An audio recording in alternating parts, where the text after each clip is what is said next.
listening to PetLifeRadio.com.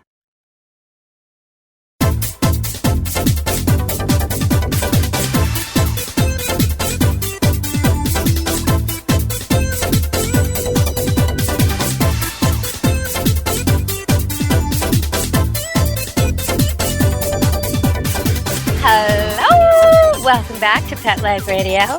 Since you heard me howling, this is Deb Wolf, and we're on Animal Party. And today we've got back my very special guest. I like to have her come join us a few times a year because she's always got new information, new products. She's got her pulse on the pet world. It's Stacy Mantle from Pets Weekly. Welcome to the show, Stacy. Thank you for having me again. Oh, it's great to have you. Now, I know Halloween's coming up. Is there something I can do that'll make my house a little more festive where I'm not just throwing money away? Because that's the thing. I like all the decorations, but they're costly and they don't hold up that well. I'd love to have that feel and be doing something practical.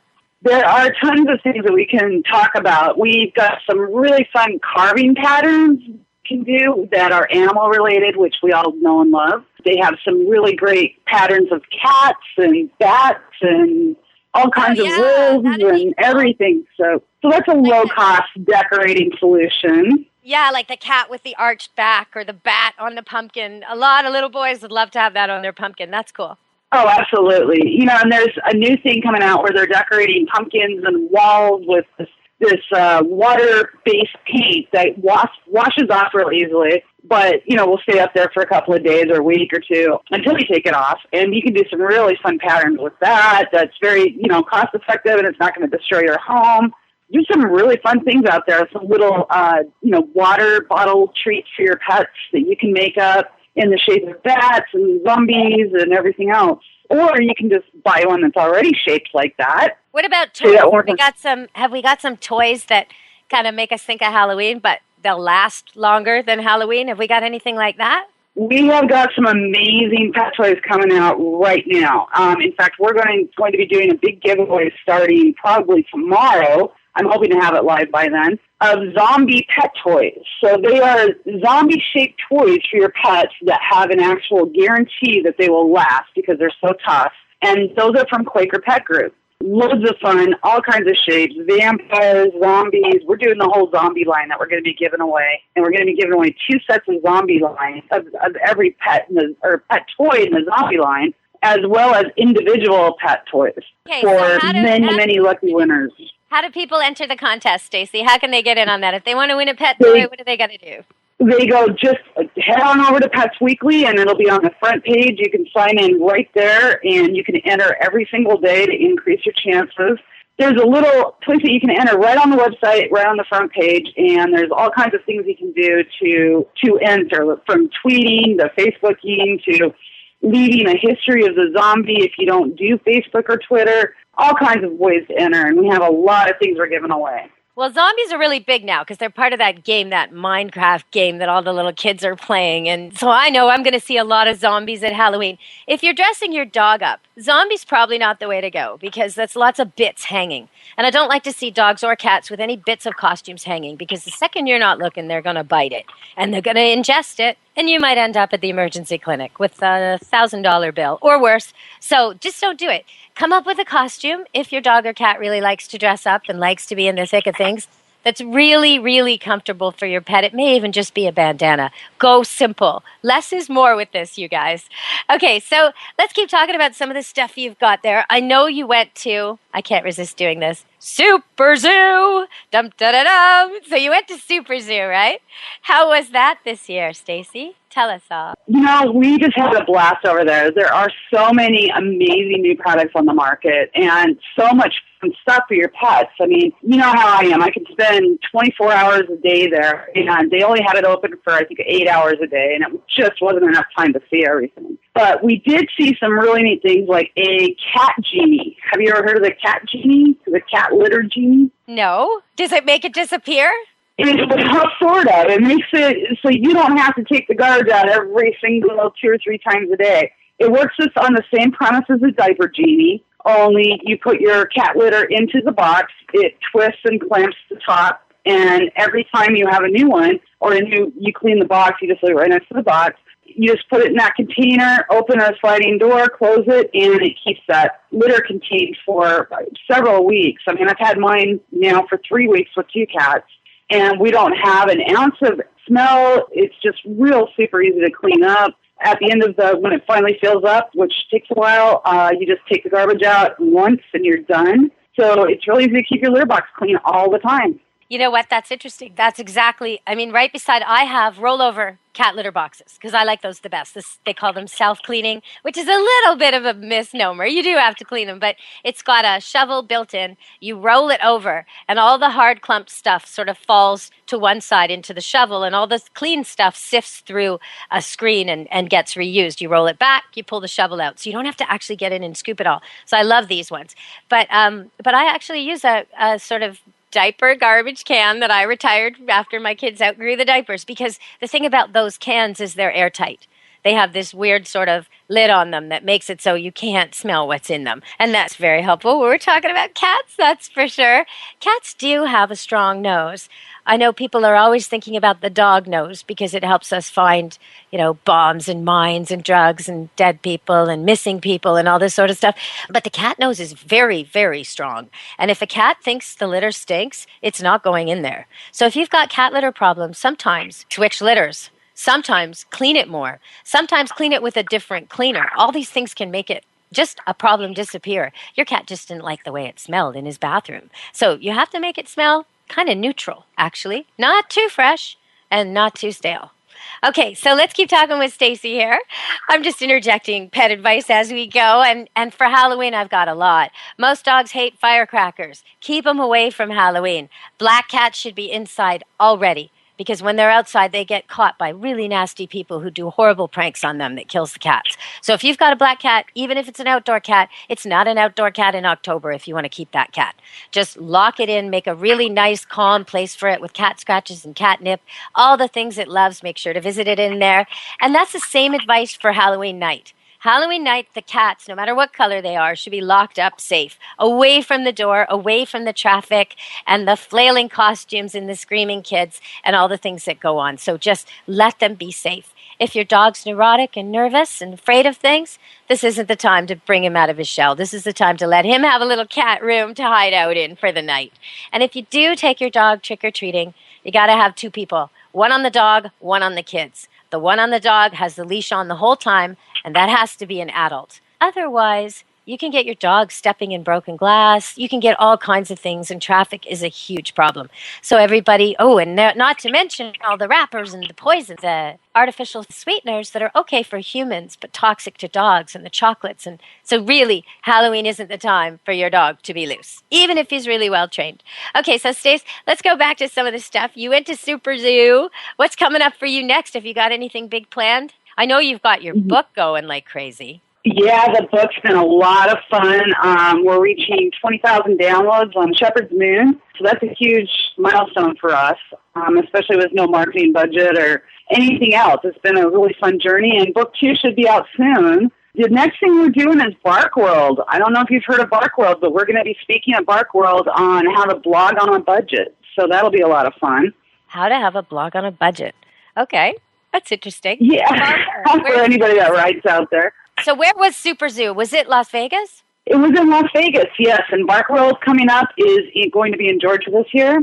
So, let's get back to SuperZoo. Of course, the tag unit, which would be a really awesome addition to any household for this Halloween season. You know how easy it is to lose track of your animals. And of course, hopefully everybody's going to keep them indoors, as you were saying, and not take them trick-or-treating. But if by any chance the dog is frightened or your cat is frightened and runs away, the tag unit is a GPS tracker, and it will track. It does amazing things now. They've just upgraded the system to track your individual movement in the house of the dog, so you can kind of tell who's getting into the food, who's getting into the garbage, if you choose to have that tracked. Ooh, busted. Really you neat bust things. your dog. That's Tell how much they're eating, how much they're exercising. Really neat program. we used to try and bust the dog, but so often, you hide and you put the pizza box out with the little treats in it that are tainted with Tabasco, and you're ready to catch the dog in the act of doing this thing that he always does that you never catch him in, stealing off the counter or whatever it might be.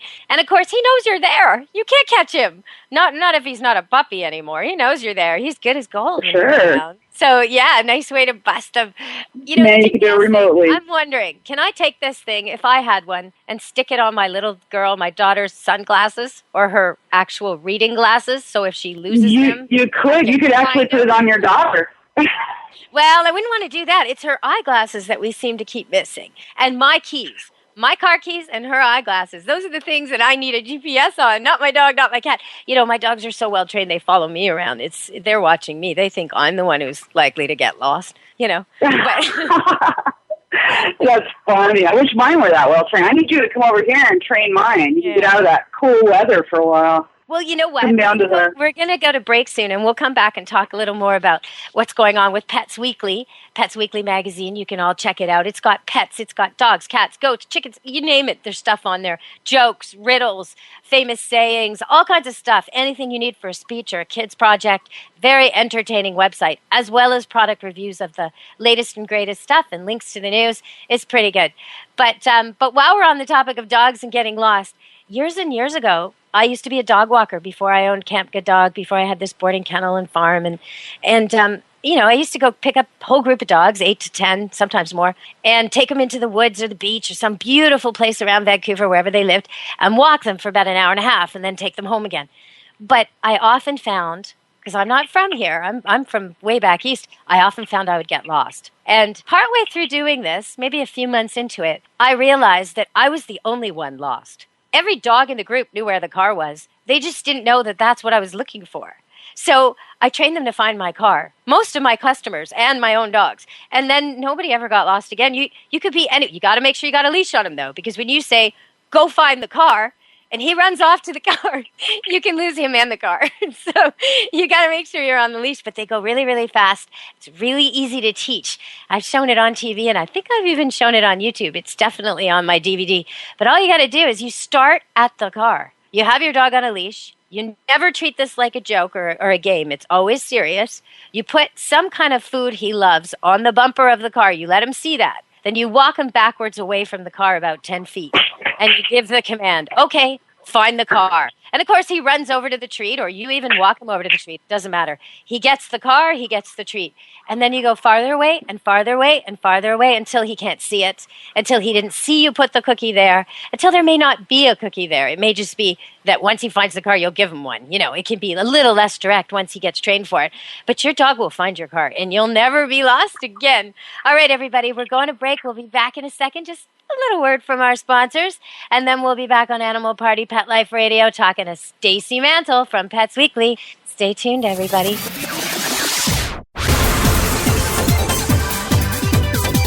Don't go anywhere, because the best is yet to come. Stick around. Petco, where the pets go.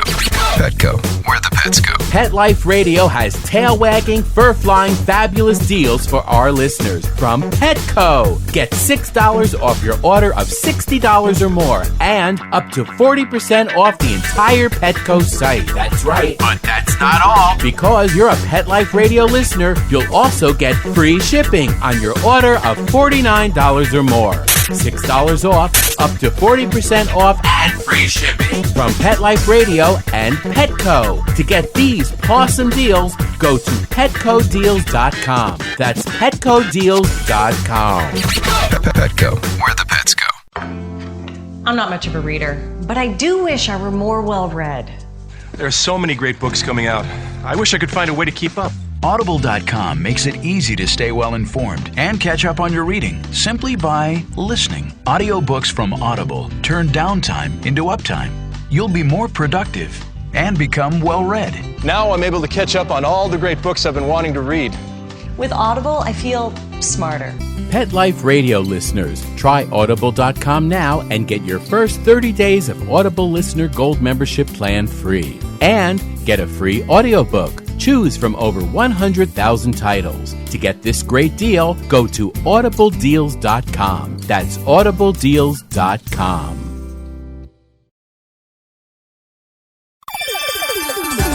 Let's Talk Pets on PetLifeRadio.com. You're inside the VIP room with the hottest party in town. Back to the party. Let's go! Hello! We're back on Animal Party Pet Life Radio. It's Deb Wolf, and I'm talking to one of my good friends, Stacy Mantle, Pets Weekly Magazine. It's an easy day for me as a radio host because it's media with media today.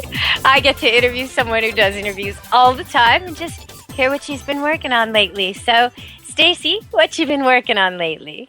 Well, we've been looking at all the greatest new products out there. And you know how we're always trying to keep our pets entertained during the Halloween season. There's a new product out by Solve It that is a giant kittyscape penthouse kind of type thing. I guess it's the best way to describe it. The penthouse has a canopy. It's about 6 feet tall. Tons of platforms, lots of activities to keep the cats busy. My two just love it. They just climb up and down. Totally adore it. It's their favorite sleeping area. And they can look outside the window and see all the birds feeding and see the other kitties that are in our enclosure as they play. And it's just a lot of fun. So that's a really neat product that's out. While you're on that, I want to give just an affordable alternative for people. If you are out there shopping and you see in a secondhand store, used store, church store, an old cat scratch from other cats, you might think, I don't know if that's okay. And there's good reason to think that. If it's been peed on, if it's been marked, if they had mange, if they had fleas, some of that could be left on it. So you have to really, really use your nose when you're inspecting this thing. But if you don't smell any odor at all anywhere on this thing, even if it's stained, even if there's marks on it, even if it's covered in cat hair, it will actually be more interesting to your cats than a brand new one. Honest to God, they'll scratch it up real quick. They'll go right from that sofa they've been damaging to this cat scratch. So it is worth looking for. And sometimes you can pick them up for $5 or $10, and clean them up. Absolutely. You got to clean them up. You got to spray them down. You got to make sure there's nothing on them. But then you bring them in, and even though to you it's cleaned up, to your cat it smells like a whole different colony, and that's very inviting. So that's one tip I'd give for that. But yeah, it's nice if you can splurge on some of these fancy new things Stacy knows all about. She's got the best stuff on her website. The best stuff, the bling for pets. So, okay, Stacy, what else have we got there? Well, I know that you've talked about some of your dogs are a little bit older, and you work with a lot of senior pets. And Quaker Pet Group, again, they just have the coolest things out right now. They have a new line of products devoted to senior pets, and it's called Silvertail Senior Pet Products. They have things like an infrared handheld massager that will help with, helping their hips and stiffness and things like that in dogs. They have a little massager that you can work with your pets with that will help with their hips, magnetic collars, and I know a lot of this stuff is, some people believe it works, others don't. I'm one of the big believers in it because I've seen it work. So I really do try to encourage people. The thing about a pet is there really isn't placebo, and there isn't, the pet doesn't even know that this is happening. This is what I find interesting. When you take a dog for acupressure and you have to carry him with another person into the clinic because he can't make the stairs or he can't even get to the elevator in and out of the car. And after this treatment, which is just a vet or a practitioner placing this knobby thing against certain pressure points in his body and it going snap, snap, snap. So it's sort of like a poking all over. After this treatment, the same dog walks out of the clinic, jumps into the car. I mean, you look at yourself, you can't question it. Nobody told the dog, 75% of the time this worked. Nobody talked the dog into it. Nobody gave him the spiel. He has no belief one way or the other. In fact, the first time he went to the clinic, he didn't want to go. Every other time he was dying to get in the door. You really, really, really see that what works for pets. There's no BS, really. They want to heal. They want to get better. If it works for them, they're going to show you right away. In fact, sometimes they'll overdo it because they feel so good. So you kind of have to watch it when you give them these treatments, wouldn't you say? That is really, really true. And, I've just seen such a huge difference in all of my animals. And I treat my cats that way as well, just getting the laser out and working with them on that. There's just some really amazing, all-natural, non-invasive products on the market to help animals with pain relief. And you know how hard it is to medicate a cat. You know how many I have that are really old cats. They're old and they're doing well because I treat them this way and because, they're fed really high-quality diets and they do really well with everything. So that's why they get to this age, even though they're wild feral cats. they're able to let me deal with them on a lot of different things here. I really like the Silvertail Senior Pet product line, and I really encourage people to check it out. You can see that at silvertails.com. Okay. So that's a really great group of people coming out with some neat things. Well, and I think sometimes we underestimate, animals are very similar to us in their muscles, their bones, their all of it, except they age about 8 times quicker. And so, your 10-year-old dog really could use a back rub. He really wants it. And when you're rubbing him and he presses into you, he wants it harder. And when he pushes away from you, he wants it lighter. But he'll give you the feedback if you just let him. And most of us do it without even thinking. We're stroking our dogs all the time. But a lot of us are ignoring our cats. Not giving the feedback not responding to the feedback the same way. When the cat gives you the signal, it's enough, and you keep going anyway, and you get swatted, and you think it's funny. Okay, that's not a positive little dynamic going on there. So there's true. a better way to get along with your cat. Instead of thinking, oh, that's just her. She's a feisty cat. No, that's just you. You're not paying attention to her cues that you're rubbing her too hard or too long or too much. So start paying attention to your animals and you'll get a way better relationship. You might find that feisty cat is still playful and feisty in a good way, but is no longer lashing out at you, and it becomes an affectionate cat as well. So Stacy, you talked about food and old dogs. And there's a couple things I think of right away. Recovery is a nutrient, a little supplement you can buy, sort of like a vitamin. It's all herbs. And I can't get over the results I've had with it. I've got dogs off Medicam and Rimadyl and painkillers, and because they just don't need it anymore with this simple herb that costs less. So I really like Recovery. But I also wanted to caution people. Lately, I've been doing some interviews with some veterinarians, and it's getting me a little concerned. There's a corn scare. I don't know if you've heard of this, but in the U.S. in particular, the corn crop was not good this year, and there was a lot of mold on it. And it's a particular kind of mold that's known to cause cancer in people. So there's a big dilemma with this. What are they going to do with all the corn? They can't use it for people food.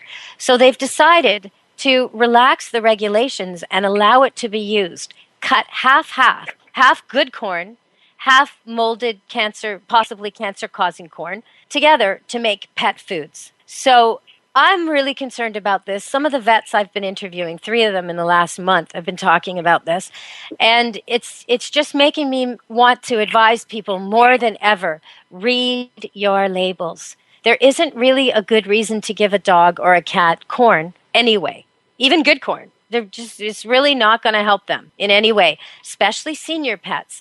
A lot of the senior diets, they get less protein and less veg and more grain, which is not good for a senior animal. It's not good for a senior person either. Imagine feeding your grandmother just bread and oatmeal. I mean, it's kind of mixed up. So I want you to really, really read your labels. If you've got a good senior food, there's not going to be corn or corn gluten or cornmeal on there anyway, and it's certainly not going to be in the top 5 ingredients. So really check stuff out. Okay, Stacy, what have you got to add to that? Speaking of feeding, we have a really, I don't talk about pet bowls that often because it's kind of personal and it's kind of, people like what they like and that's how it is. But these bowls are just so beautiful and so well designed. They're called Modapet bowls. And they're weighted on the bottom. They have these beautiful kind of modern-looking designs throughout the bowl. There's saucers for cats. There's beeper bowls for dogs. It's made from BPA-free plastics, which you know the importance of, but maybe you can help explain that to some of the readers, or I'm used to saying readers, but listeners.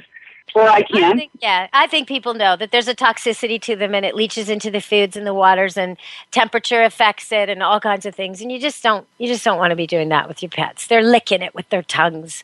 The same reason we don't give those things to babies anymore. So I think people understand, don't you think, Stacey? I really hope so. And it's funny because it's something I just learned about a couple of years ago and it's been going on for a lot of years. And I'm kind of sad that I didn't know about it earlier or pay attention to it. But now I'm really kind of focused on staying with plastics and toys and if I use plastic at all, which I try not to do. I try to go all natural. But when I do, I look for the BPA-free. The other thing about plastic and pets is no matter how careful you are, plastic gets scratched by pets. And as soon as you have scratches, that's where you get bacteria. So it's really not, stainless steel Stainless steel you can clean. I mean, if you're running a kennel like me, everything's stainless steel. The buckets, the bowls, because you need to not have germs from one dog going to another. And so, but in your own home, you can probably use some fancy stuff like what Stacey's suggesting.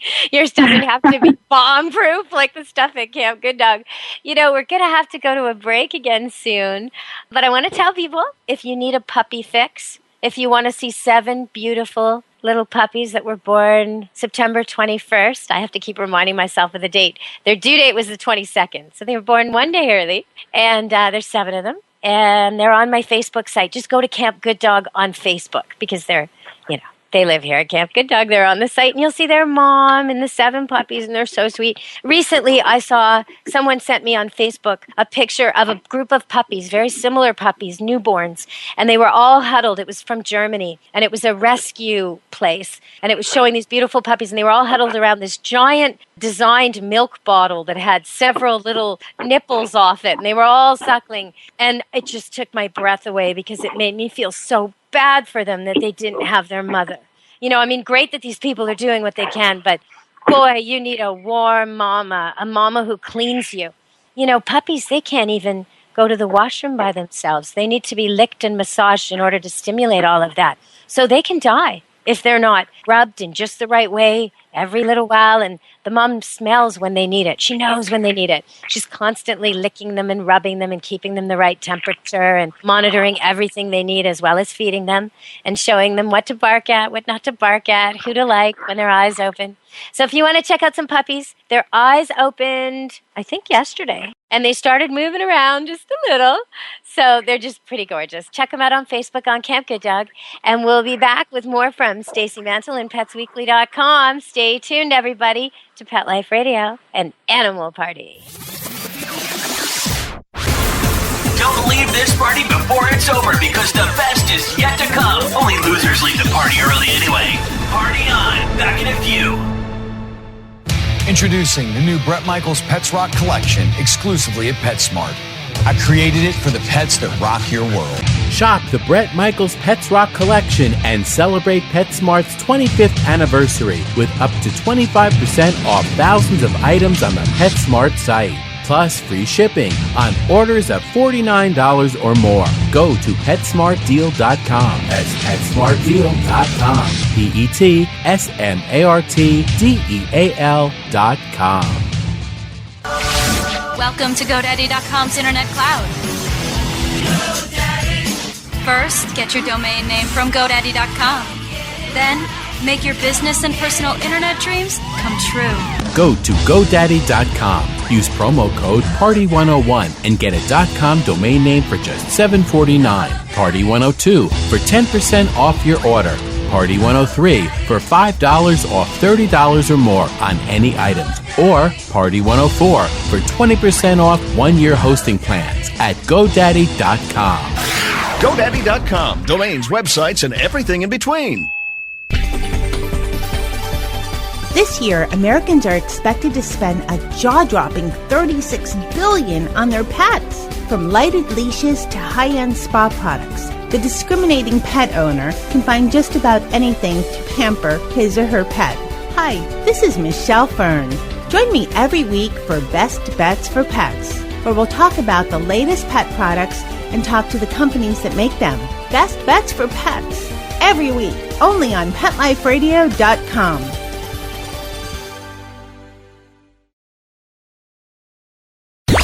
Let's talk pets. Let's talk pets On Pet Life Radio. Pet Life Radio. PetLifeRadio.com. You're inside the VIP room. with the hottest party in town. Back to the party. Let's go. Hello! You're back with Animal Party, and it is an animal party. I just saw another cat. I've got one behind me on the top of a bookcase, another one on a cat scratch. One was ruffling through my bookshelves, making all my brochures bent and dented, which I don't like. But I have 4 cats that I admit to. One that's called Not My Cat, who hangs out here, so 5. And 4 dogs. Is that right? I can't even think of it. No, 5 dogs. One of which, the reason I'm saying 4 is because there's 4 in the house, but one of which is a mama with her puppies all set up in her little maternity den. And so we've got 5 dogs, 4 cats at this location, only 3 humans. How many you got there, Stacy? I think you outnumber me, don't you? I think I do on cats. I think you got me on dogs. I've got 3 dogs and right now 12 cats. So we've got 2 indoor that are just kind of pets, and the other ones are in indoor-outdoor enclosures so they don't get eaten by coyotes and mountain lions that come into our backyard because they're a little bit wild. So I'm guessing you and I have the same problem. Sometimes I will go somewhere, doesn't matter where, a checkout, a cashier, a bank teller, a coffee place, and the person serving me will all of a sudden start rubbing their eyes and sneezing and coughing and kind of yes. And they'll say to me, I'm sorry, I'm not sick. I don't know what. And I'll be like, no, it's okay. You're allergic to me, and I apologize. I'll just take a step back. That happened to you? I have that same reaction with children. Oh, no, Stacy. You got to meet some nice children who behave. No, we love kids. We do, obviously. Lots of them running around, so they're a lot of fun. In fact, I just did a presentation at a Girl Scout troop the other day, and oh my gosh, how much fun was that? Really neat little group of girls. Well, every litter I have here, I take to the school, and it's amazing the reaction you get. You get kids, it's almost like they have this spy network. They see me through the blinds, and the word passes, and I get kids running out of the school to ambush me in the parking lot in the hallway, and, you know, can I please touch a puppy? Can I please? Yeah, it brings out the best in children. It really does, especially when you teach them how to care for them, when you teach them that the animal feels things, that you don't just touch it to get a reaction. Poke it, provoke it, pester it, chase it, that there's a better way to go. And this starts really young. It starts when they're chasing birds on the beach or, you know, at a place where birds are being fed. It starts then to teach your kids how to interact with animals. And once they figure out that they can be welcoming and the animal will come forward, they won't be chasing anymore. And they'll be interacting so much better.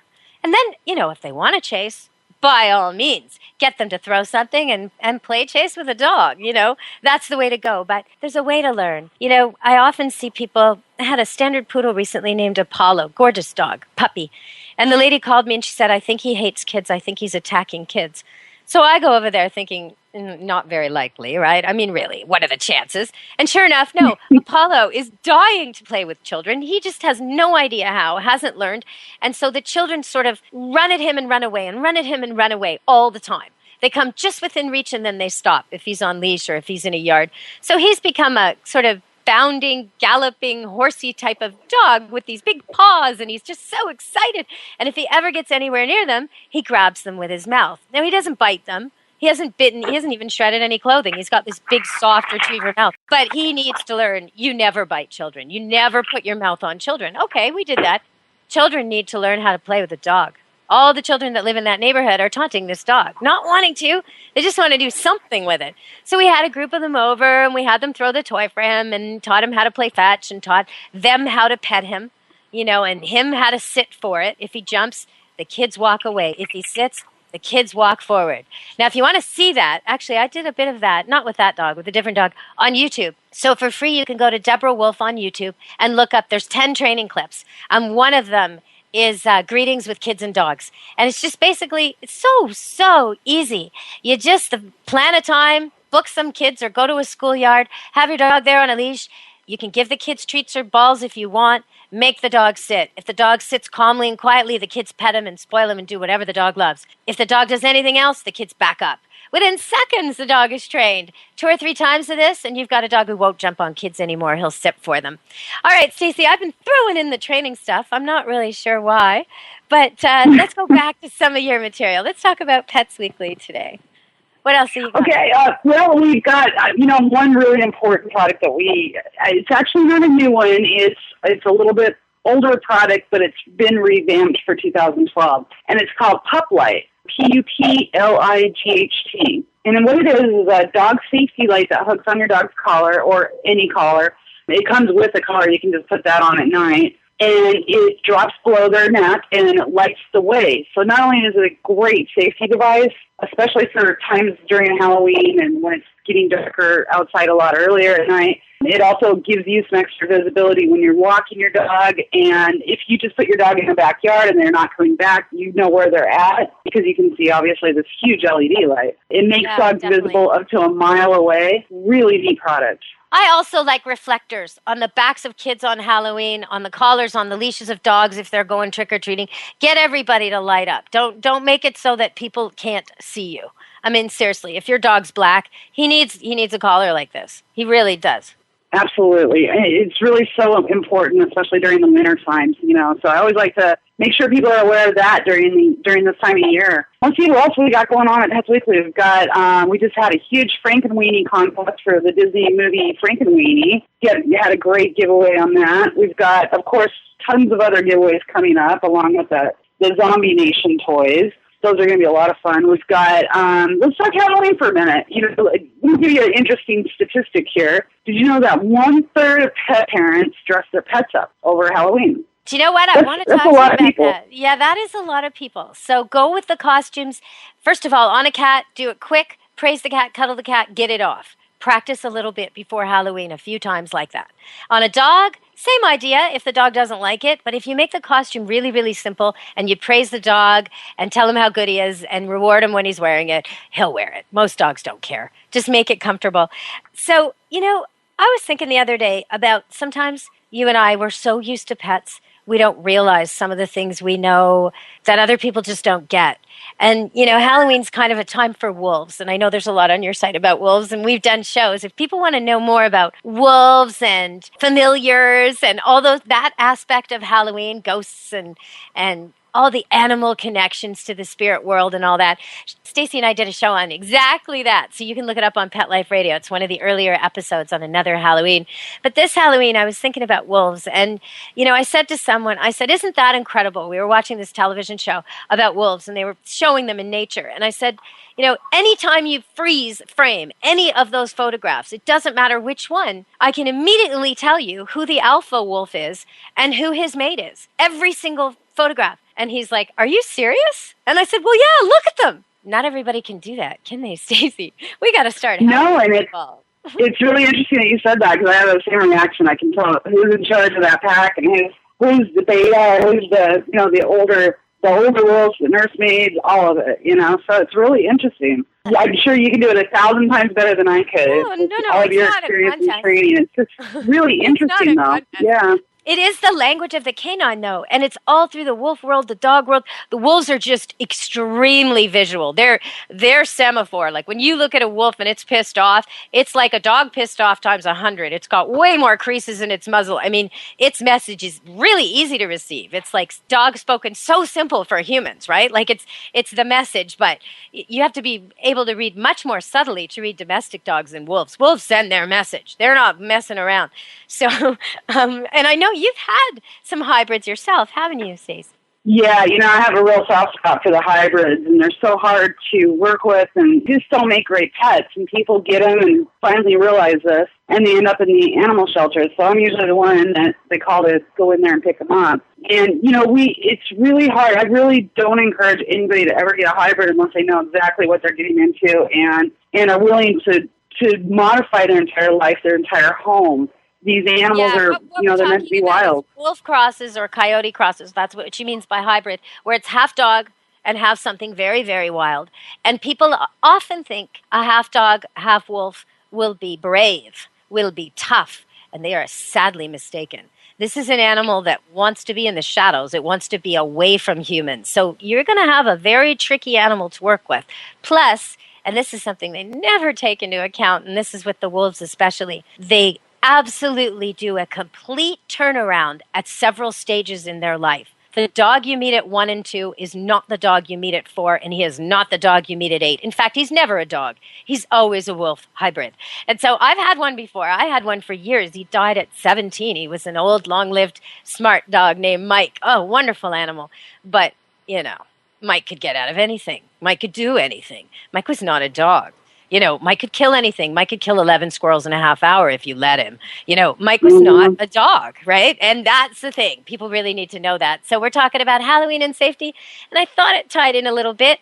The other thing is black cats, black dogs. If you're out looking for a pet, and you can at all, if you want to get a dog or a cat and you go with a black choice, you will be opening yourself up to way nicer animals. And I'll tell you why. Because every speckled, spotted, cutie pie dog and cat in the pound or in the shelter has a way better chance than every single black dog and cat. So the black dogs and cats are way overrepresented. So if you're looking for the sweetest, most easy to train, most kid-loving dog and cat, for example, just look at the black ones. There's, you're going to find one there. You're going to find a gem of a dog, and you won't be swayed by the freckles. Why do people not like black dogs and cats? Part of it's superstition, although in Japan it's good luck to have your path crossed by a cat. So, but part of it's superstition, a black cat. But part of it is that they don't photograph so well, so they don't get seen as well. They don't look as good in the cages, in the dark situations that they're often in. So everybody, if you can adopt a black cat or dog, especially this time of year, take it home, make it safe. All right, Stacy, we are running out of time on our show today on Animal Party Pet Life Radio. What would you like to finish up with? We could do one more little topic, and then if they want to hear more from you, they'll have to scroll through our old shows or wait till next time. So what should we do? Okay. Well, let's do a quick tip on costumes for your pets, and let's talk about using the Thunder Shirt and decorating the Thunder Shirt. So the Thunder Shirt works on calming your pets down, and you can take that Thunder Shirt, decorate it, do whatever you need to do with it, and chances are good your dog's going to be a lot calmer wearing that than a typical costume. So like you're saying, put them on, take them off. Yeah, let me just caution here, though. Okay, the Thunder Shirt is a shirt that sort of wraps the dog really, really tight.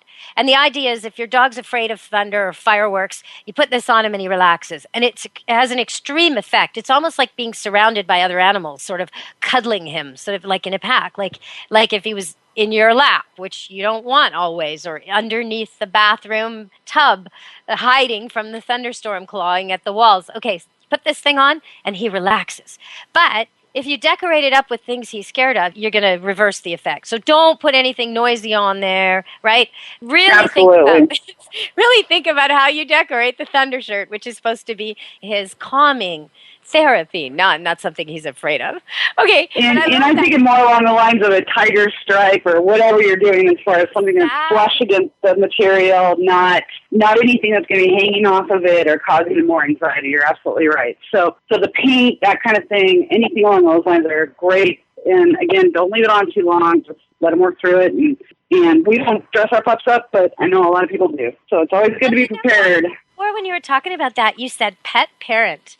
And I think I want to pick up on that because I'm supposed to be interviewing Caesar sometime soon. He's touring Canada. And I don't know how that's going to go or if it's going to happen, but it'll be interesting. But in preparation for it, I started watching him on TV. And one of the things he said in an interview, I haven't seen his show yet. I'll have to catch up. Got to do my research. But one of the things he said was, he corrected a woman who was describing herself as the pet parent in the clip. And, I often think that when someone says, oh, I'm my dog's mommy, I imagine this big, saggy-titted Rottweiler that actually is the mommy. And I think, that's not very flattering of yourself. But okay, I sort of think these funny thoughts when people say they're the pet parent. But I understand it because I don't think of myself sort of as an owner or a dominator. I think of myself almost as their leader, their companion. I don't know what word's right. So I want to ask the audience, send us your email, send us your feedback. Are you a pet parent? Are you a pet owner? Are you a pet companion? Are you a pet leader? What are we dealing with here at Pet Life Radio? What are you to your animals? And Stacy, what's your take on this? What are you to your animals? I don't have my own human kids. So for me, they're just kind of like my kids. Now, there's differences. Of course there are differences. But at the same time, I'm doing the same thing that I would do as a parent. I'm providing support. I'm providing food, shelter, I'm providing discipline, all of those things that you would provide to a human. And I think it's very similar. And I think people shy away from the ownership part because nowadays we are getting more family related with our pets. I mean, they're a part of the family. So I'm not opposed to pet parents, and I try to use that a little more often than I would pet owner or pet caretaker. I think caretaker would be a good one too, but I don't think it really encompasses the relationship between a human and an animal, especially when you're... Caretaker to me doesn't give the response back. Like the fact that, I'm actually serious. I really do have my dogs make it so I don't get lost. I mean, I wouldn't expect my 7-year-old daughter to help me not get lost. Well, maybe someday. Oh, no. When I'm old, yeah, I guess so. I guess it is similar, I guess when I am old, I'll see her helping me get around and get to my appointments and stuff. Oh, dear. I don't want to think about it. It's a little scary of a thought, sure. It's just they mature quicker because the dog or the cat is already adult in your life quite quickly. And so, you can count on them to protect the house, for example. That's a very adult responsibility. I'm not caretaking when my dog keeps the person thinking of robbing me away. That's him caring for me, thank you, Right. And guarding property, yeah, absolutely. There's just so many aspects that are, I don't know. I think it's different for everybody, and it depends on what their personal relationship is with the animal, and if they leave it outside in the yard all the time or versus bring it inside and then sleeps at the base of the bed or whatever. I think it's really different for everybody. In some cases, I think when someone says they're a pet parent, and maybe this is what Caesar's upset or doesn't like about it, but in some cases, I think they're not expecting anything back from their furry kid.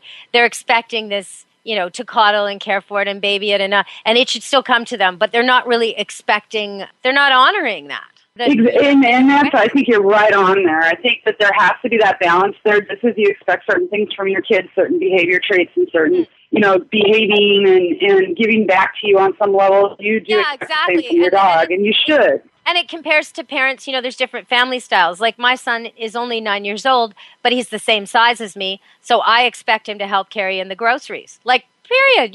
That's just the way it is. Sure. He's a big boy, he has more energy. Why not? He's going to eat the food, certainly more of it than I will. So, but I think some people don't expect their dog to find the car or heel properly or bark at strangers or any of the things the dog would be very, very happy to do. Most dogs really want a job, and cats want to interact with you. You know what, Stacey? We're going to have to do this on another show. We've completely run out of time on Pet Life. It'll be a great topic. Well, it's so nice having you. I'll have to have you back before Christmas. And we'll talk about what to get for Hanukkah, for Christmas, how to keep your pets safe over the holidays. We'll do another holiday show coming up. And then we can talk about, how to communicate, how to get more out of your dogs and cats. Because they want to give it to you. They do. They want it. Absolutely. And it makes them better animals. I mean, it makes them better companions for you if you have that same expectation from them. Less bored, more valued. They feel better about their role in everything. I just caught my cats today trying to give my dogs mice. Oh, well. We'll explain that another time. All right, everybody. Thanks so much, Stacey. It's Deb Wolf on Animal Party from Pet Life Radio. Be good to your animals. Let's Talk Pets. Every week on demand. Only on PetLifeRadio.com.